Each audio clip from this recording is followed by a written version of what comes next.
quelques jours au bord de l'eau. Les fins mars, la température de l'eau est très basse, elle dépasse à peine les 7 degrés. Donc pas la peine d'employer des amorçages massifs, juste pêcher au spot avec des appâts ultra boostés et de la pâte d'enrobage. Je vais vous faire montrer ma stratégie. A tout de suite. Donc voilà, pour augmenter l'attraction de mes appâts, là je vais utiliser de la base mix, donc lever, et de l'addict pour rester sur la même base, en lever aussi également, puisque j'utilise des bouillettes IF1. Donc c'est très simple d'utilisation, juste verser un peu de base dans un récipient, de l'addict, lever.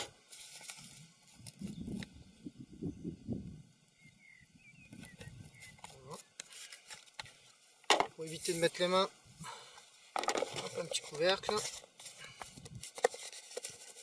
on secoue l'ensemble.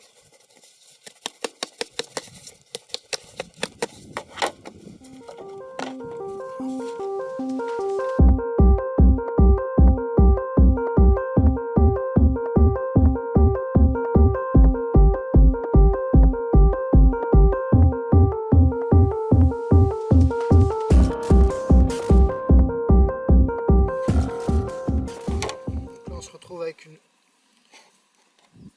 pâte d'enrobage, donc boostée au lever.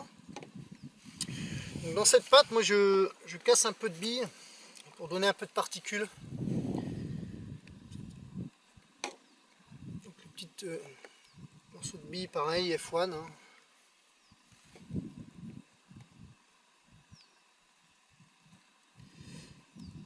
Ça va donner un peu de particules sans gaver les poissons.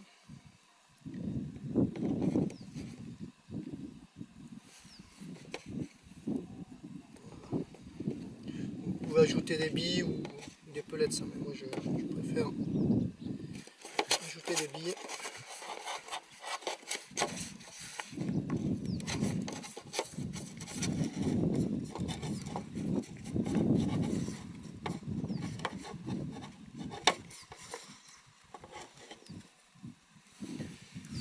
Donc après,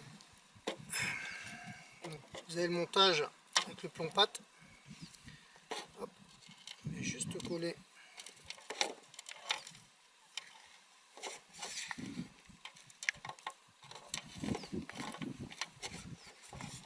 la pâte autour du plomb.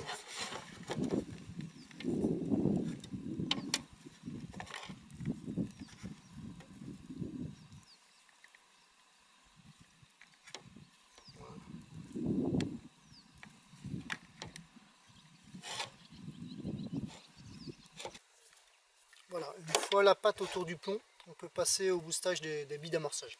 Donc pour cela, rien de plus simple, un bucket, un poignet, donc là en l'occurrence des IF1. Donc pour booster, je vais utiliser le Squirt, c'est un nouveau produit de cette année. C'est un produit qui est dédié pour booster les graines, bouillettes ou même en trempage. Donc là j'ai choisi le Ocean Lever parce que j'utilise des bouillettes à base de foie, l'IF1. Donc on verse en bucket. C'est un produit qui est assez collant, vous allez voir.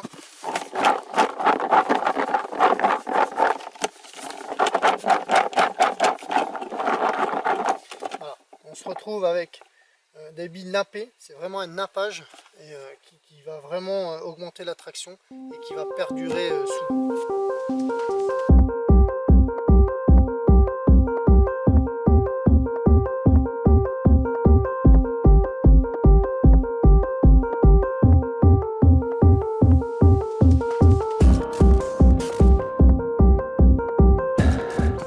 Donc voilà la suite de ma session. Donc une session qui est très difficile, les poissons sont très peu actifs, la température y est pour quelque chose puisqu'elle a du mal à monter. Bon, on arrive à 9-10 degrés, donc c'est vraiment très peu pour cette saison. On a quand même réussi à cibler les poissons, donc ils se situent dans une fosse en fait, gavée de vase et gavée de verre de vase surtout. Donc les poissons s'alimentent là-dedans. Difficile parce que c'est une couche de vase qui est d'une vingtaine de centimètres environ. Donc on arrive à trouver des endroits un peu moins vaseux. Donc ce qu'on fait, c'est qu'on utilise les pop tops. Donc c'est des billes équilibrées, donc ça va permettre à la bille qui va rester en hauteur et qu'elle ne va pas s'enfoncer surtout, qu'elle reste pêchable. Donc, je vais aussi vous présenter donc le montage que j'utilise. Bon, il n'y a pas de montage miracle, mais c'est un montage qui me réussit très bien, donc que j'utilise dans ces conditions-là. Voilà. Donc, également les produits que j'utilise, donc le SB1, donc un hameçon qui est très efficace, assez agressif, l'Enigma et le Shadow, un fluorocarbone. Donc les pop tops, donc c'est une bille équilibrée avec un côté fluorescent qui est flottant et un côté dense qui est en l'occurrence à base de foie, puisqu'on utilise toujours l'IF1 depuis le début de la session. Donc là, ça nous réussit parfaitement. Donc c'est une bille qui est vraiment intéressante dans ce cas-là, puisque elle va éviter de s'enfoncer dans la vase, elle va rester juste en suspension au-dessus de la vase. Donc le montage, c'est un montage assez simple, donc un combiné, donc un émerion hein, classique, 15 cm, 10-15 cm de fluorocarbone, de la tresse Enigma, avec une petite patte plombée, voilà, un SB1 avec une gaine, et la petite Pop Tops qui nous a bien réussi et qui nous a débloqué les compteurs.